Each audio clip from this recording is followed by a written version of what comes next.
Hey, good morning. I'm John M., marijuana addict from District 8. Welcome to what they call the Cross Addiction Workshop. This is my baby. I came into the rooms in February 1994. I'm an old-timer, and I'm an old-timer. And when I say that, I mean I'm starting Medicare in 4 weeks, so it's about time I reap what I sow. So my first meeting was February 2nd or 4th, doesn't matter too much anymore. 1994 in New York City, before global warming. It was a good old-fashioned freezing cold night in New York City. I lived in Brooklyn. I drove to Manhattan for a meeting. I bagged a primo spot on 14th Street, meter spot. So I go into the room. There's a circle of people in there, and it struck me that these people were too damn happy for their own good. The guy next to me was sniffling, and he was talking about doing a lot of acid in the 70s. And we'll talk about cross addiction, we'll touch on that. Doing a lot of acid in the 70s. Why was he doing a lot of acid in the 70s, you ask? Because he was waiting for the revolution to come. And I said to myself, I have problems, but not like this guy. If all these people are, I'm judging them. Right away, I'm judging them. The newcomer is always looking for a reason to fly away. It's like a bird on a wire. A little thing to shake, the newcomer just takes off. May come back, may not come back. Okay, so that's why, and I figured the revolution at that time would have been televised anyway, so he wouldn't have missed anything. That's a 60s reference. Thank you. Moving right along. Now, I've chewed a few blotters in my day. Acid used to come on like paper or cloth, you drop it in your tongue. Skip it. But I suddenly deemed that MA was no place to trumpet acid use. It says marijuana anonymous, right? Why are we talking about acid here? But no one shushed him, no one said, keep it on the top, and no one said that. Now, I was too busy taking this guy's inventory and not keeping the focus on myself. Why shouldn't I? It was day one for me. Why should I keep the focus on myself? I know what I'm doing. But I felt it was necessary for me to issue an edict in my head that you could only talk about marijuana here. Silly, right? After all, that's why they call it marijuana anonymous. And then looking back, as a newcomer, I was always looking for a reason not to come back to this meeting, any meeting. But someone told me, a voice in my head said, Schmuck, you got a good spot. It's cold outside. It's pretty warm in here. Stay here for the duration. The next person who shared talked about, it was a woman talked about she hid the pot so well, she couldn't find it. And she lived alone. It wasn't like the roommate stole or something with the kid. She couldn't find it. And then I was thinking about this, and I said to myself, holy shit, I did that. I had law books in those days. We didn't have, this is BC, 5 years BC, before cell phones. That's original material. Come on now. You've never heard that before, BC. No. Okay, I got a whole glossary in my book. So I took my stash, dime bags in those days, little yellow bags, and I put it in the law book. And it was P. There were volumes, B for burglary, this kind of thing. Dial M for murder. Okay. So she hid her pot so well, so professionally, she failed to finger it. So it reminded me how I secreted my smoke so well that I awarded myself an Oscar. After all, my crafty kids would never find it. When my stash man law went to my bookcase, took down the law book dealing with areas starting with P, and delightfully thumbed past panhandling, patents, pensions, and piracy. But there was no entry under pot. Where was it? So I flushed it, I shook the book, I vibrated the volume, I tossed the tome on the floor, but no prize fell out. No crackerjack prize came out of this thing. So I took the rest of my books, I opened them all up, and I don't know, man, I'm out of pot. We had beepers in those days, people. You had to beep the dealer. He'd have to come to your house. You'd have to make some small talk with him. It wasn't like today. And so I couldn't be doing that. And I looked down, I was standing on my desk and looking on top of the bookcase, everything. And then I looked down and there was a pile of books, open, just screwed on the floor. And I swear to God, it looked like it was a bonfire waiting to happen. And just that image scared me, the political meaning of bonfire. And I was scared. I said to myself, I know I'm not going to light these books on fire. But the point was just a scary image to see that. no matter what part of the spectrum you're from. So that reminded me, have you ever seen this book, or read the book Fahrenheit 451, where they go and they burn the books, and I thought of that, and I said, what have I become here? This is right before my first meeting. So I was never much of a drinker. I have some gut issues sometimes. I can drink a little alcohol. I've had nothing for 27 years and 10 months. No alcohol, nothing. I had an operation on my favorite body area, and I refused to take opioids. I took the NSAIDs instead, and I didn't get high, but I was constipated. And I need an operation next year on my throat for sleep apnea purposes. And I think it's between the two. I'd rather take the opioids and get high and not be constipated. I think that's worse to be constipated. And one of the people in my district, Clarissa, said, "Oh, John Henn, you just want a free lapse." I said, no, it's not like that. I'm against pain. I don't like pain. And constipation is pain. And I work at the DMV. I'm not a DMV employee. I use a public bathroom. I don't want to take a stool softener and then have an accident someplace. They frown on that. Okay. Well, you'd be surprised how many motorists nowadays come in stinking of reefer, because it's legal. 5-6 feet away, you smell it. Okay, and so what had become of me? I was never much of a drinker, but I'm no stranger to the desperation of running out of my substance of choice. I'm a native New Yorker. I was born and raised in Brooklyn, no less, where we drink a cup of coffee and have a piece of pizza. That's what we do. Now, the 100th anniversary of the Statue of Liberty was 1986. I was living in Brooklyn at the time. Now, the Statue of Liberty, as you know, is in Lower Harbor. We're getting all the boats that come in. Boats that bring people. Boats that bring other things. And there was a drought in those days.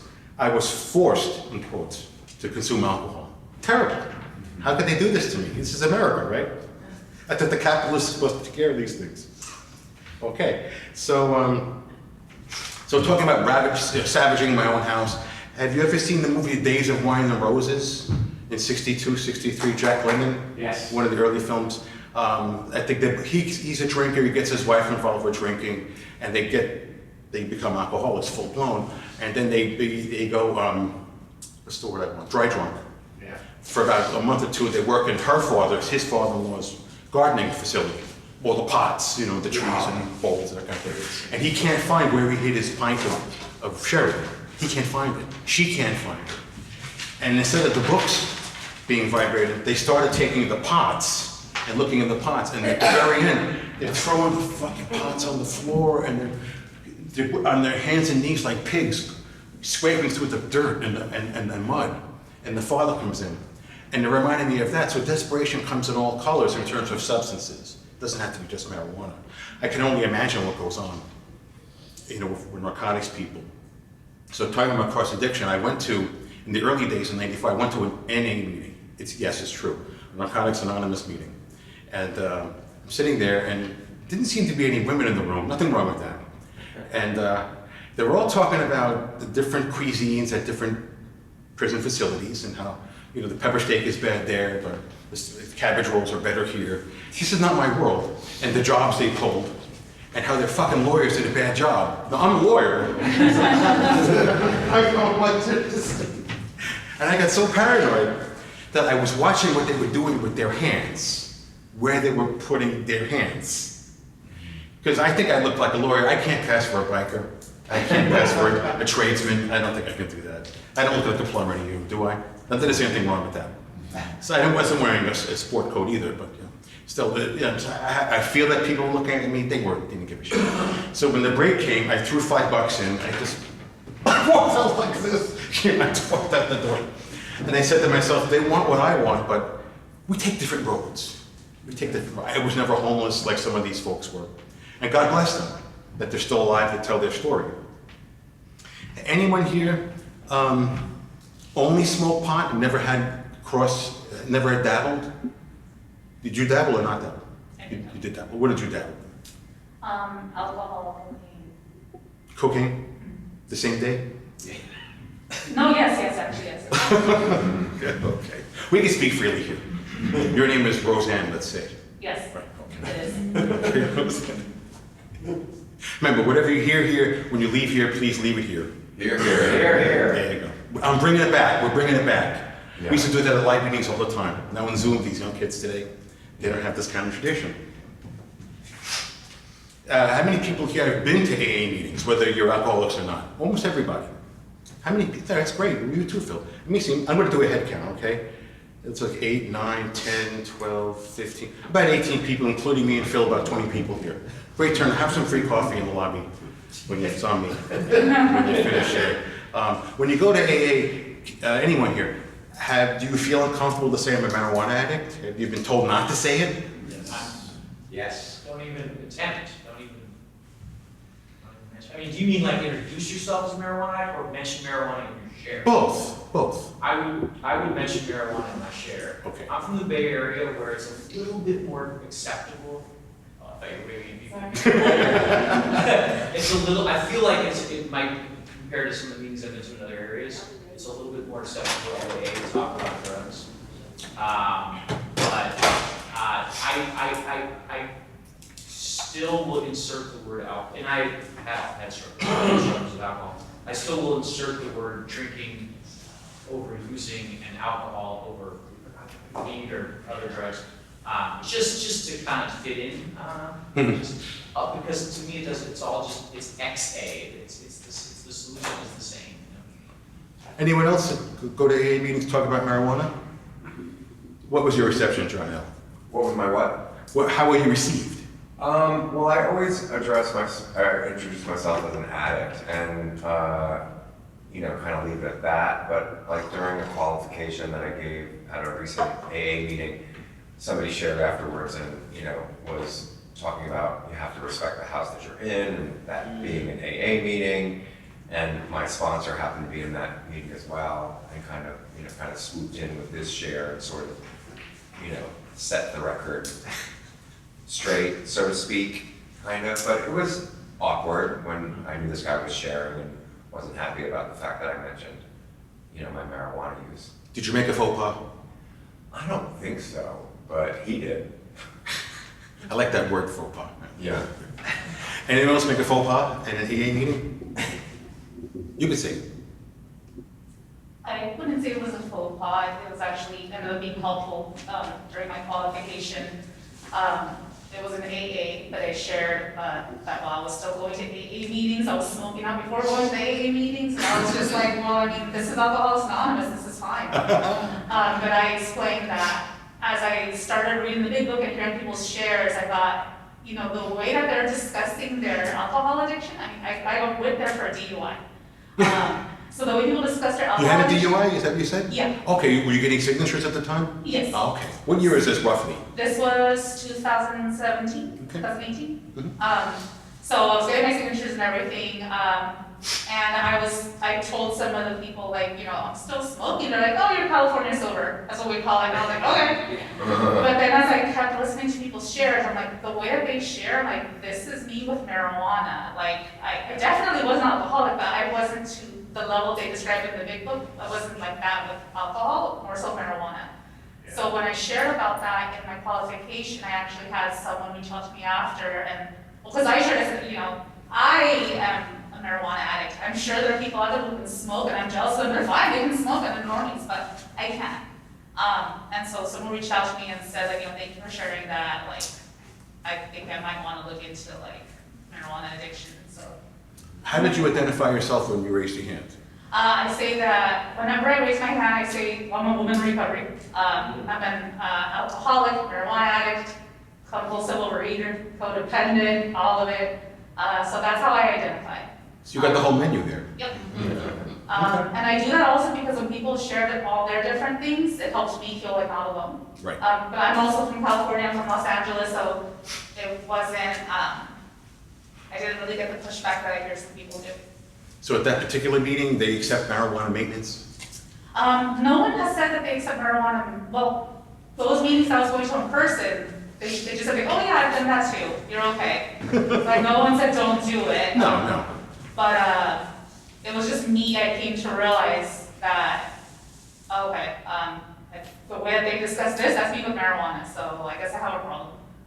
I wonder if there really are people who who drink and never do any other substances, or who smoke pot and never do any other substances? Anyone here was a specialist in marijuana and never, you were a specialist, Phil?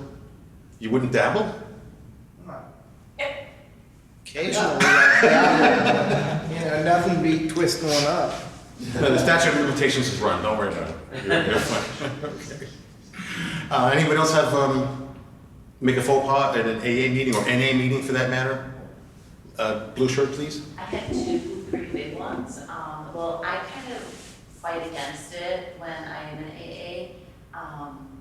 I'm from the Midwest, and so I go to both AA and MA because we don't have a lot of MA. And so my first one was getting a lead on step 2 at a meeting. And so I quit drinking in a year before I hit my rock bottom on pot only. So when I did talk about my rock bottom, it was completely about pot. And so my step 2 was about my rock bottom and pot at the AA meeting.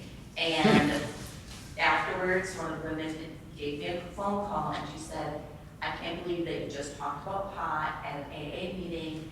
If you ever come back to this meeting or do the lead, you have to talk about alcohol. And like, she just reamed me one. Wow. And then I went, then at another AA meeting, it was a really conservative meeting and they were talking about like the concepts of service. Mm-hmm. And it was like the difference between like an open and closed meeting and should addicts be allowed, and I introduced myself as an addict and alcoholic. Right. I've thought a lot about it and I need to say that I'm both so that one or the other doesn't creep back in to my life. And at that meeting, that conservative meeting, they really made the addict feel like they weren't welcome. Mm. I mean, even someone that identifies as both, for me, that was the only meeting that I've ever been to where I walked out feeling worse Mhm. than when I came in. Like, I will never go back to that meeting. It was a terrible, terrible experience. So 2 AA meetings. Too big for We'll put on probation. AA probation. Now In our I only- lives. Now I only go to meetings that are very inclusive and, yeah. Anyone else get put on probation at AA or NA? Sir? Yeah, 2 years ago, I was just in AA, didn't experience MA yet, so, and I'd been trying for about 4 years, so it's like one of those, like, just having a share, and then the next person to share did a crosstalk, and he was just like, he's like, dude, it's okay if you smoke. It's like, it's so okay, don't worry about it, like, as long as you're not drinking, you're in the right place. And I was like, yes, but like, most of my, like, didn't you hear my share? Like, I have a problem with alcohol for sure, but like, the thing I can't put down, the thing that's like in my veins is weed. Like, but yeah, so that just like deterred me, but also was like, kind of was like, all right, cool, let's go get some more research. So yes, that's kind of, and then recently in an AA meeting, I said addict and it's alcoholic, and then afterwards he was like, just as long, you're still welcome here, just as long as you identify as alcoholic. Say the magic words. In the law, we say terms of art. In the law, yeah. And any with probation? Well, when my first treatment center in '87, I was treated by a doctor who was in my AA.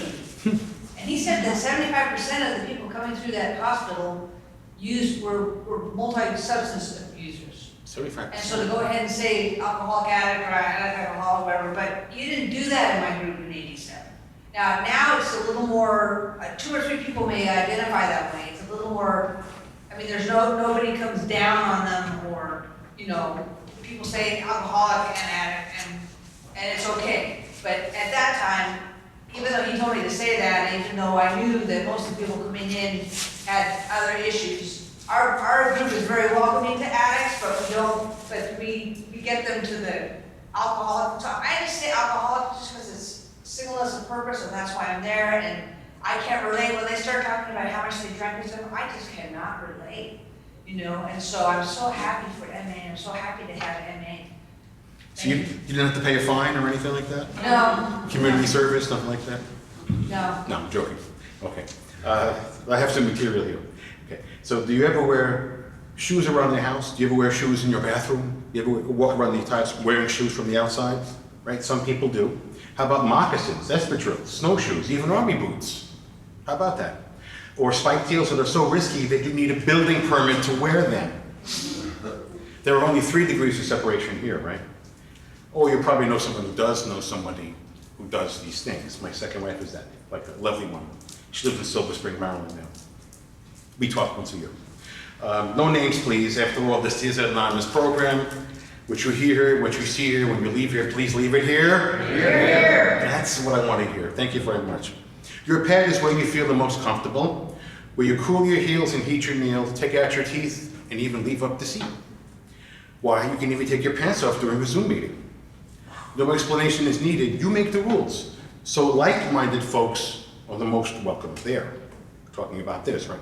Some guests feel slighted and isolated, as in that song by The Doors, People Are Strange. People are strange when you're a stranger. Faces look wicked when you are lonely. It's a good song. I've gone to these meetings, and it's almost like you go to someone's house, you're a guest, and they say, you know, John, we take our shoes off here. And they say, nah, this is America. I'm keeping my shoes on. John, I pay the rent, and I want you to take your shoes off. No, I don't want to. You see, just take your shoes off, okay? You know, it's not your house. You don't make the rules. You didn't make the coffee. You didn't buy the cookies. I wish we had more coffee and cookies. We don't do these things at MA. I can't speak for the West Coast, but we didn't do that during COVID. I mean, before COVID.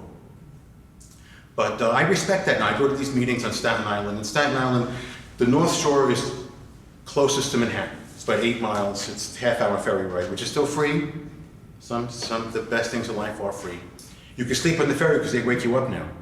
You can't take the ferry back and forth anymore on the same boat. You have to get off the boat. So they wake you up. They don't touch you, but they wake you up. But you can fall asleep. I saw a tourist once on the ferry, and there's a bike rack. He's locking his bike rack to the ferry, to the rack. I said, you think someone's going to steal it? Where are they going to put it? Pocket? Where are they going to put your bike? Well, you know, we've heard things about America. I said, do what you want. Okay, you know. We're going to the bathroom upstairs. I said, great, fine, take the headlights. You know. So I thought it was pretty funny. They're going to throw it to the tugboat next door, and the tugboat will take it away. I was amused by that. Where was I? I was saying something. Okay. So I've been to AA meetings in Paris, English speaking, of course, and I went in, and people come in from out of town, way out of town, and the locals there want him to qualify. It's a fresh face. They've heard all the stories before from the people in the same room. So she said, read from the big book. I said, what's that? And they said, you know what that is? I said, sure, yes.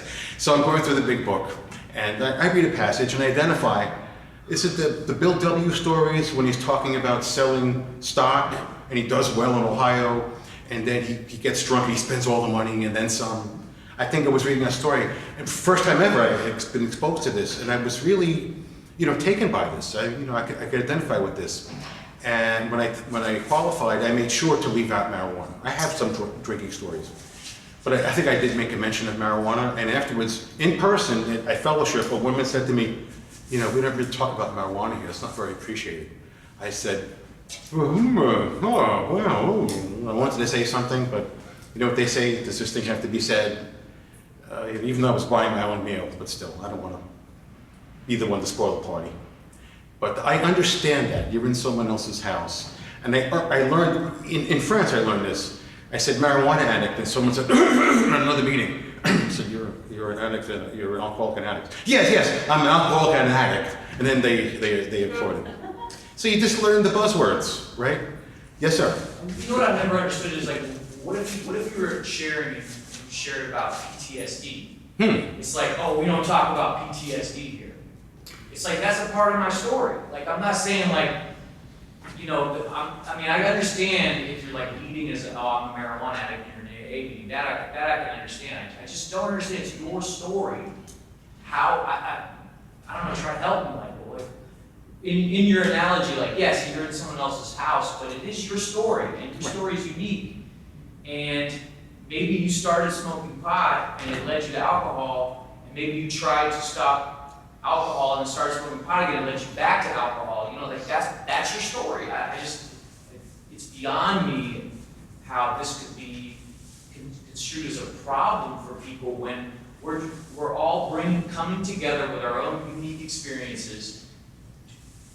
We're told to be honest, right, and thorough, and we're sharing, and you know, someone next to me has no experience with PTSD or marijuana. Like, yeah, it makes sense that they wouldn't necessarily identify, but we hear that all the time. There's tons of things that you mentioned, people being homeless. Like, I can't necessarily identify with that, but I still want to hear about it. You know, I don't know. Maybe I'm just being naive. I don't really. No, I don't think, excuse me, I'll get to you. I don't think you're being naive. I've heard people, I've been to thousands and thousands of meetings since 1994, chaired meetings, been head of the district. I was the registration chair of the 2011 New York City Convention. We had 175 people, I was registration chair. And which means I didn't enjoy the convention. I was sitting at the table Friday and Saturday. But over the years, I've heard people talk, mental illness, then is it the nanny group? And people say things. They don't talk about that for 15 minutes, but that's part of her story. Right. And I support that. On the other hand, you know, I was in an MA meeting, and about 15 years ago in Manhattan, and the leader of the meeting, he was more of an AA guy, but he couched it. He kept it under covers. And he brought a friend of his in to qualify, even though there were plenty of people in that room with time. So it was almost like he was bringing in a ringer. You know, you bring in a professional player to play in a minor league team, and they hit 5 home runs off the minor league pitcher of the other team. And this guy, the ringer, was saying things like, "Oh, I didn't know Marijuana Anonymous. You people have your own little group." And I was so fucking angry that this guy brings his people, and that guy's taking our inventory. I didn't even know they had these meetings. Oh, how jolly. This kind of, you know, attitude towards things. But now I see it from the other side, you know. You know, he should have kept his mouth shut. I could have opened my mouth at the meeting. I don't like to do that. You know, but I did say to the group chair afterwards, the next day, I said, "Don't do this again." There are people that were 5-10 years. They wouldn't talk to us like that. We are our own people. Like, we all speak the same language, NA, AA, MA. I would just say it's different dialects. Sure. You know, you go down south and we don't understand some words. The Northerners don't understand some words. You come to New York and you don't understand some words. You get the gist, but you don't understand some words. Like, I'll give you an example. This is all off the cuff, I'll have you know. There's a big street in the East Village. It's Houston. How do you pronounce that here? What do you say? How do you pronounce that? Wrong. House. It's Houston Street. That's a New Yorker. It's Houston Street. The tourist said to me, "No, it's Houston." I said, "Sure, where are you from?" "From Louisiana." I said, "When you're in Louisiana, now you're in Rome." So do you call the city of Texas Houston? No, Okay. no, it's Houston, Texas. Houston Astros, yes. Not the Houston Astros. Miss? Well, I had a big faux pas at an AA meeting. I went, I had a great time, I identified as an addict. We laughed, we cried, it was wonderful. Narcotics. We went out to Denny's afterwards, and I was with a bunch of guys, and I was having a great time, and they said, "What's your drug of choice?" And I said, "Pot." Crickets. Wow. Crickets. One guy told me once, "I picked my teeth with joints." Not very welcoming. Not a welcoming, you know. That's not original. Someone else told me. But I mean, later, many of them came back to me over the 10 years I went to that group and said that's where I started. But that night, crickets. I'm with you on that. I know all about that, yeah. So we did that, the AA meeting in Paris. It's territorial, isn't it? The AA, NA, MA. It seems that everyone has their own, oh yeah, so I was at that meeting, the first meeting, and the guy had a runny nose next to me. The guy talking about doing acid, waiting for the revolution to come. And he kept cleaning his nose with his fingers, with the snot was on his fingers, you know. And at the end of the meeting, we all got up and we had to stand in a circle and people were holding hands. This is way before COVID, but I'm not putting up with snot, okay? So I look at this guy and I said, "I don't want to leave. I don't want to," so I did this. The clear-headed thinking, I grabbed his wrist. I wouldn't take his hand. Like, he didn't care, you know. And we said the Serenity Cry, mumbled along, because I didn't know it. And I said to myself, "Why aren't there candles here?" I thought it was like a seance. But, you know, many people think it's a cult. One of the first AA meetings I went to, my old man was a minimalist alcoholic, you know, surviving alcohol. What do they call it? Functioning, yeah. He had a series of beginners, entry-level jobs his whole life until 1990. He was about 60 years old at the time. He comes into the rooms. I was using like wildfire from 1994. I was smoking 4 or 5 joints a day. I was miserable. It took me 5 times to pass the bar. 5 times. The 4th time, the night before I took the bar, the 4th time, they gave it every 6 months. I said to myself, I know what I need. I need to relax. I had 2 Miller beers, and I smoked a joint, and I got the worst grade that I ever gotten. I failed by 15 points. The bar before, I only failed by 9 points. So I figured I'd do a little better if I would loosen up, and I didn't do any better. And then, so the 5th time, before I took the bar, I entered into a covenant with the Lord. And I'm not kidding around. I said, Lord, I will convert to Judaism because my kids are Jewish. I said, if you allow me to pass the bar. I passed the bar. I did not convert. I am circumcised, but I was before the bar. So I got my base covered there. But, I'm a good Jewish parent. I work both sides of the street. Not only am I a bad Jew, I'm a bad Catholic. So I figured, I'm going to hell either way. But I did pay for 2 bar mitzvahs.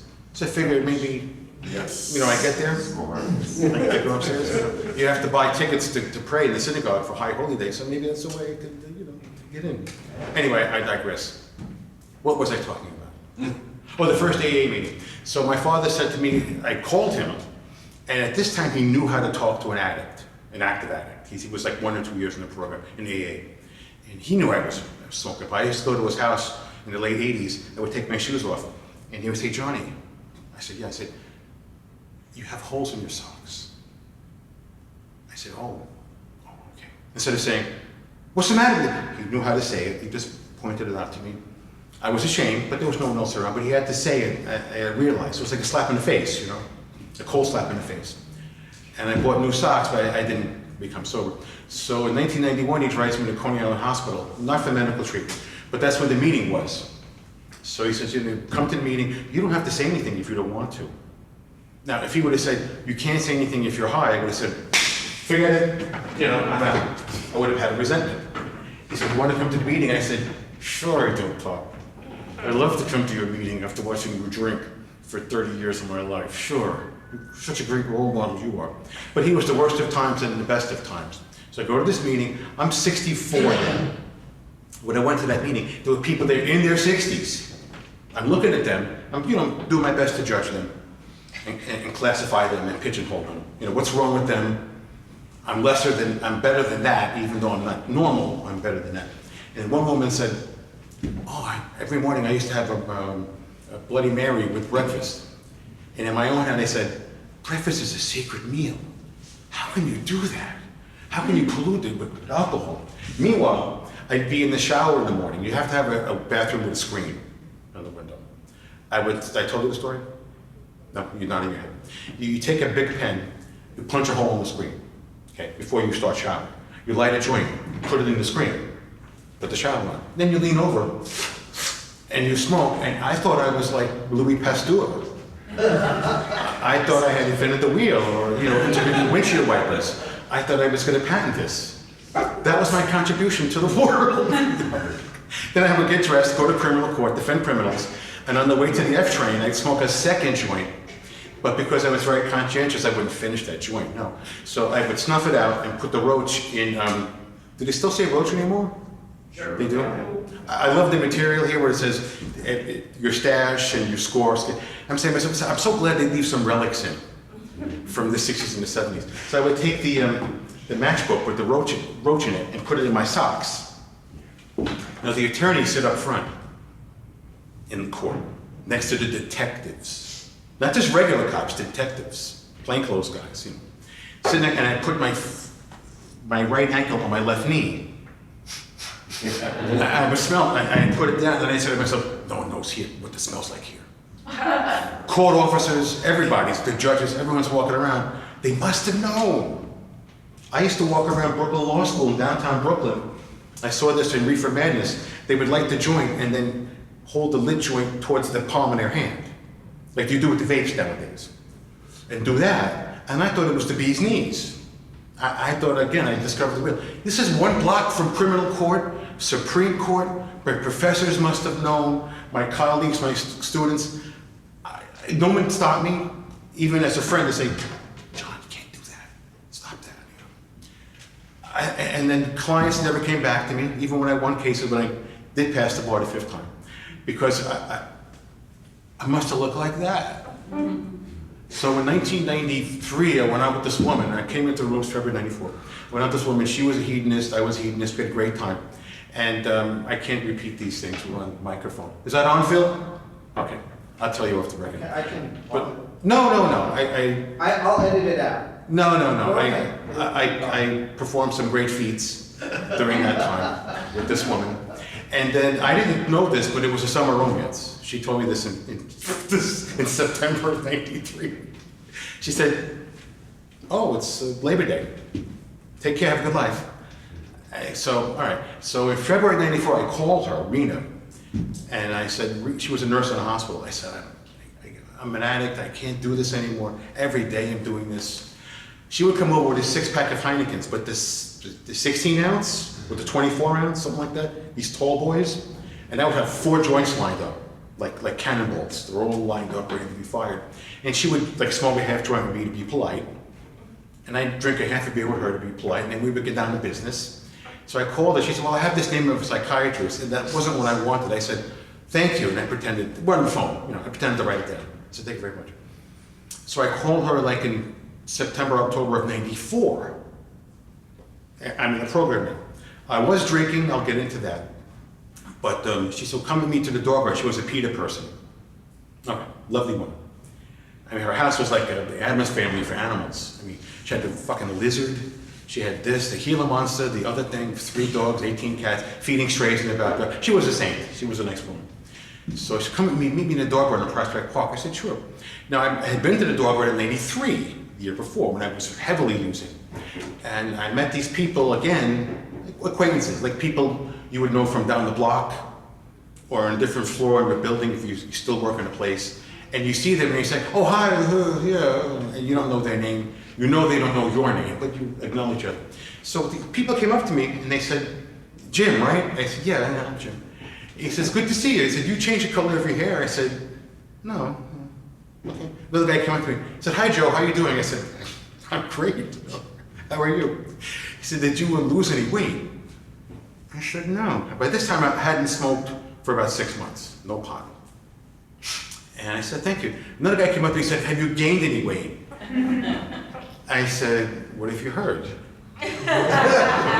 And he said, "There's something different about it." I said, "No, I think it's the same. I plateau every 5 pounds up, 5 pounds down, pretty much. I binge on cupcakes, I come back down." Someone else said, "Have you been traveling?" Which I found interesting, but I didn't get it. And I said, "What do you mean?" She said, "Well, there's a certain pep in your step." I said, "No, well, I've been to Queens, New York." Yeah, there's a faint laugh there. And then I get back in my car, I drive home without Rena. Without Rena. But I get back in my car, I'm looking through my rearview mirror, I'm backing up, and I see this guy. A year before, they had seen this guy, like a Homer Simpson guy, walking along, looking like that. And it hit me again, as it did with my father, with the holes in my socks. I said, this is why no one called me back. This is why clients don't call me back. This is why people stop checks on me. And this is before the internet, again, BC, before cell phones, okay, before computers. It's original material. I have a whole glossary in my book. But I realized, even today, especially today, bad news still travels much faster than good news. I mean, if you sat down in a new dentist's office and he said, "Yeah, we're gonna pull a few teeth today, let me see." You would get out of that chair, you'd run the hell out of there, and then you'd call up everyone you know and go on Instagram and say, "Don't go to Dr. Mazzella, this guy will pull your teeth out." And then tell you later what the bill is gonna be. And maybe that was a healthy tooth, I made a mistake, I'll put it back. That's why it all started to make sense to me. So I went to this AA meeting, so I remember now, how I set up here. And the woman was saying about, she was drinking with breakfast, and I said to myself, that's horrible, it's a sacred meal. And someone else said she started drinking like 3 or 4 years before, a glass of wine, and she'd buy a bottle of wine, always alone. I was always alone at the end, especially at the end, smoking pot. I was always alone. I isolate by nature. I was the firstborn, the only child for 6 years. That wasn't why, but it just feeds into it. I had a mother who beat me, so I needed to. If I could have run away from home at 6, I would have. But I knew I wouldn't be able to cook. I'd sleep in the rain. But I had physical reasons for staying there. I had to be fed. It was service with a sneer for my mother, not service with a smile. That's original. You can use it. Okay. Okay. And she made spice food, not comfort food. Bada boom. This is all true. Breaded hamburger? Really? You know, with breadcrumbs, and then she fried in a quarter-inch of oil. She didn't want us to eat. She wanted to starve me and my brother. So listening to this poem, she bought a bottle of wine on Friday night, and then 2 bottles of wine. Even then, they had these liquor supermarkets. Literally, shopping carts, you know. So she goes and she's embarrassed. It's the same clerk every Friday night. He's eyeballing her. You know, you can see he wants to say something, according to this person sharing. And finally, she starts buying half gallons of vodka. And I stopped pitying her, and I stopped judging her, and I felt sorry for her. I mean, I couldn't smoke a half ounce in one night. So I knew this woman had real problems. And he said, having a party, are we? He said to this poor woman. And that's so wrong. I mean, I expect minimum wage workers to have professional when you deal with career alcoholics, okay? Treat us with a little respect here. So I understand the room. You go into the room, you talk about the room. Anybody go to AA and talk about your alcoholism? I start in the back. Oh, you with the purple shirts. Yeah, I've been to several AA meetings. I identify mostly as a marijuana addict, and that's where I got most of my recovery. But I find that all AA meetings are different. Some of them don't like you to talk anything about anything other drugs. I always come to say I'm an alcoholic addict, but I do talk about, I do qualify for both, even though most of my recovery is through MA. But yeah, I talk about my alcohol issues, but yeah, most of my story is smoking pot as well. And You want to talk? I do find that I've been to an AA meeting where someone came up to me after the meeting and asked me about MA. Right. Because they didn't know about it. And since I did talk a little bit about my marijuana addiction, that struck something in them. And one young person actually started an MA meeting in their community afterwards, so that was kind of rewarding. So it's attraction rather than promotion. Right. Yeah. Birds of a feather. Yes, ma'am. Isn't alcoholism, it's an addiction, so people say alcoholism and an addict. Alcoholism is an addiction. Yes. So I always just say, I'm an addict, because why be redundant, right? And then I don't have to get called out like you should be talking. You say it's redundant? I think it's redundant. Are you an English major also? No. Okay. I'm an English major. Oh, Phil. I'll get to you. I'm really lucky because in Vienna, the only meeting in English every day is AA. And they're very welcoming, but I don't want to trigger anybody doing marijuana maintenance, so I just say addict. And whenever I share, I talk about getting wasted, because essentially that's what I did on pot, and that's the key word that any alcoholic can connect to. For a while, I was encouraged to just say alcoholic and keep it simpler, but when I quickly found out that actually nobody has a problem with NA people coming to those meetings because there just aren't daily NA meetings and those people need daily meetings, AA in Vienna was very welcoming. Yeah, that's basically that.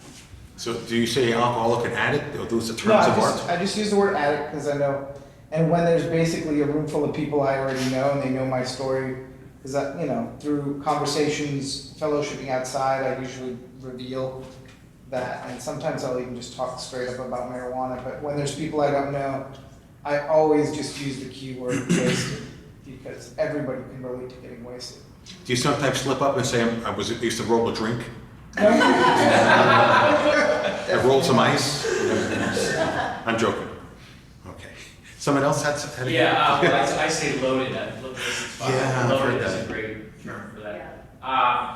No, what I was gonna say is, I started my recovery in 2005 in Narcotics Anonymous, because I was a crystal meth addict at the time, and they're in the preamble of NA, they say, they have a whole thing, they read at every meeting about alcohol, and they say, alcohol is a drug, right? It's like, and so, you know, similar to here, I guess there's a singleness of purpose, although it's different because it's not like a drug, you know, it's abstinence from all drugs. You know, we have mentioned in that too about cross addiction, obviously, but I just think it's interesting that, you know, you reminded me when you said, you know, it's addiction, right? And alcohol is a drug, you know. And yes, I think the manifestation of alcoholism is very different than alcohol. They're all unique, right? And alcoholics, to me, my observation from attending all of the different programs is that there is alcoholics, that people that are only alcoholics, right, never really cared about drugs, just alcohol. They do feel special, is that the right word? I'm not sure. Because I think again, the manifestation is very specific to alcohol. Similar to like if you were a coke addict only, or a weed addict only, it's going to be a specific road that you most likely will go down.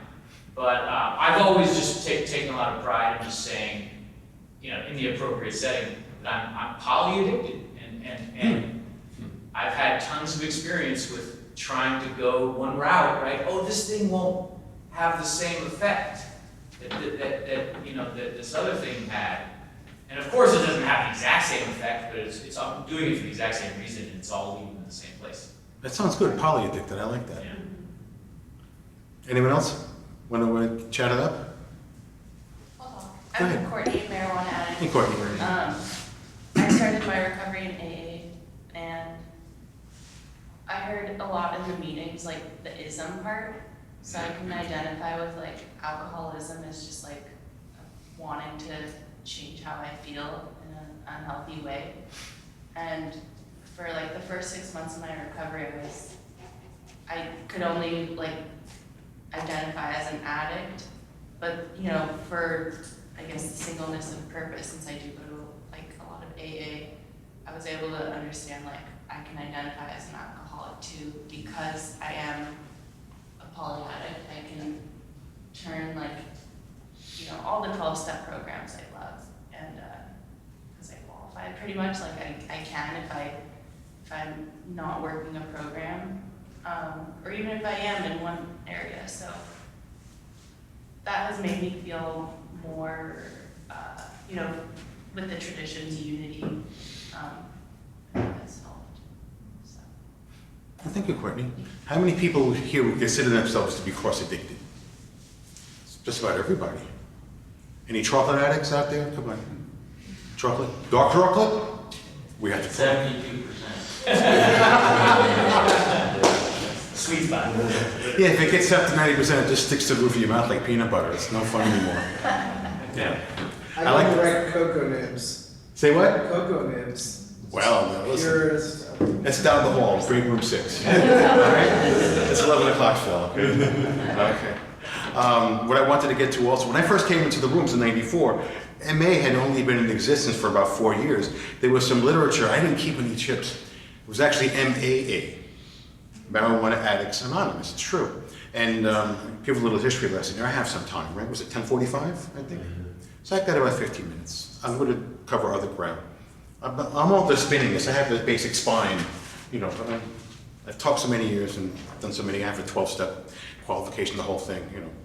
Towards the end, my father he was in a nursing home, couldn't go to the bathroom anymore by himself. So not only was he self-deprecating, he was self-defecating. That's original material. You can use that. I'm stealing that. That's in my book. This is my book, by the way, The Clockwork Pothead. But enough of that. Pothead. We can speak later. But when I came into the rooms, I mean, they were sponsors, but the structure wasn't very much, it's like a new business. The structure wasn't there that much. MA started simultaneously, literally 15 years BC. 1990 in 3 different places, LA, San Francisco, as you would expect, and New York, as you would expect. And they didn't know each other. Because remember, it was way before, they didn't know each other. And I think San Francisco, or LA, had the good sense to make it a 501c3 corporation. People here have brains. But I love New York, don't get me wrong. But the kind of addict I am, addict in recovery, like I told you before, I read from Bill W.'s story, and I said to the person in Paris, oh, is he a new author? Because I heard of it, but I know people in MA today, and they go to AA meetings, and I read the psychiatrist's letter recently, in the last 2 or 3 years, and I thought it was dull. I just didn't do anything, doesn't have to do anything for me. Speaking of that, there was a guy who used to work at DMV, he was a security guard, and he was a happy drunk. Security guard, but DMV. So he's always flushed, white guy, he's always flushed and jolly, like St. Nick, portly guy. And he said to me, hey John, you're on the program. I said, yeah. He said, I think I'm drinking too much. And it's always a loaded question, how much should you drink? All right, so I didn't want to say anything. At that time I had 16 years, so it must have been 11 years ago. I remember the number, it's 4 squared, or 2 to the 8th, 2 to the 4th. I minored in math. Actually, I majored in irony. That's original. Okay, and he said, what should I do? I said, go to a few AA meetings. So he comes to me next week, so I went to a few AA meetings. I said, that's great. What do you think about it? He said, well, it didn't do anything for me. I said, it's not a Broadway show. You don't come out and hum the tune. You have to go in wanting it. That you realize they don't tell you you have a problem. You have to understand that. And then you open the door. He didn't get it. A lot of people don't get it. I didn't get it the first few times. I thought MA meant I could still drink. And I did. In March, April, May, June of 1994. And I went through a Coke jag. I would do Coke seasonally or impulsively. You know how the animals mate certain times a year? Or the swallows go back to Capistrano? Right. Like once a year, it's a migration. It's in the genes. It's not something they think about. I would do Coke like that. I had this little nail polish jar with the twist, and there was an elbow joint with a scoop at the end. And I would be driving at traffic lights, red lights, and I'd be scooping up, thinking, no one knows what this is. It's not a problem. I was 36 years old. I wasn't a 20-year-old college kid. I had 3 small children, okay? I was a jerk. And I noticed, to everyone's credit in MA over many years, no one's ever used the word loser. Because it's too damning. We can always come back, I met someone this morning, he had 23 years, and he went out and he came back, and I said, God bless you, you're back. For 3 years. 3 years already. And there was structure there. Not in those days, people left MA pretty quickly. It was a starter wife. It was a starter program.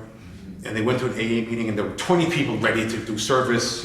I have sponsored people over the years, but I'm not the Marine sergeant, drill sergeant type. Give me 20 chapters. I want 20 paragraphs like this. Get down there and give me 5. I'm not like that. I get annoyed when people don't do the work. And I say to them sometimes, when I get angry, I said, if you go out, guess what? I stay sober. I'm doing this for you, and you don't pay well. I'm telling you to do things for yourself. You came to me, I didn't come to you. I've had female sponsors. The first female sponsor I had was 8 years ago. She came to me, she heard me speak. I wasn't wearing the spiffy jacket though, but she heard me speak. She said, I want you to be my sponsor. At the time, we weren't so, I hate the word woke, we weren't so gender-oriented. We were more gender-oriented. I said, well, they really do say men with the men. I don't want some third party to think this is like I'm trying to pick you up. Said, no, it's not like that. We did great.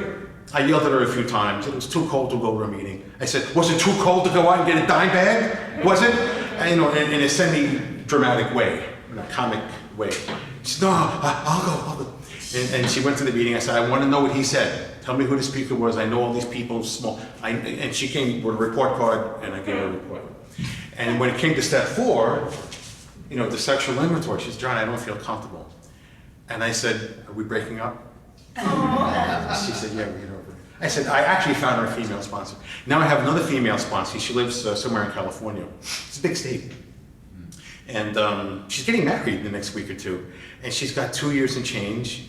And like we love each other in that way, in the program way. And I came through this into sobriety. My father was my spiritual guide. I don't think they use that phrase in Marijuana Anonymous. I think they use it in AA. And I think to define it, the spiritual guide is like an older brother or sister you have who went to the high school you're going to go to, or the college you're going to go to. And he says, don't take that, professor, take this. He doesn't really do the homework with you, but he guides you, like on a trail, like a Sherpa. He guides you to go with this, and you do the trail yourself, with your sponsor, I always thought of myself more as a spiritual guide. And I really worked the program, this thing on? I worked the program for many years without a sponsor. It was the School of Hard Knocks. Like in the old days, the guy would join the Merchant Marine at 16 and see the world and make his first million by 25, and he can't sign his name, he writes in X on the contracts. But he succeeded, I'm like that way in sobriety.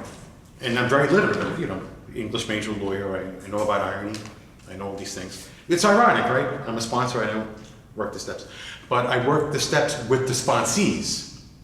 And my ultimate point is, NA as a house is much bigger than it was 25 years ago. It was just a tin shack. And now it is big. We had 175 people at the 2011 convention in Jersey City, right across from the water. If we built it, they would come, and they came. They came in the winter. They came from here, 80 degrees, and they came in the winter. And that weekend it was 65.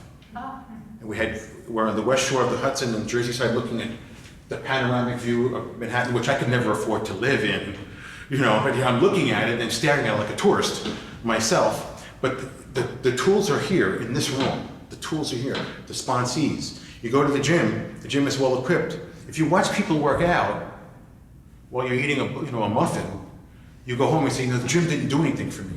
What are you saying? Yeah, I didn't try. The trainer told me to do this, but I jogged for 3 minutes.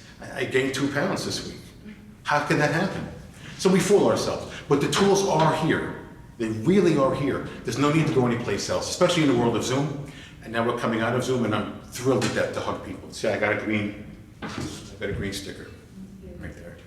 So I'm thrilled to hug people. It's back. I always knew the huggable world, before COVID. The tools are here. Get a sponsor, stay in the program, and do the service.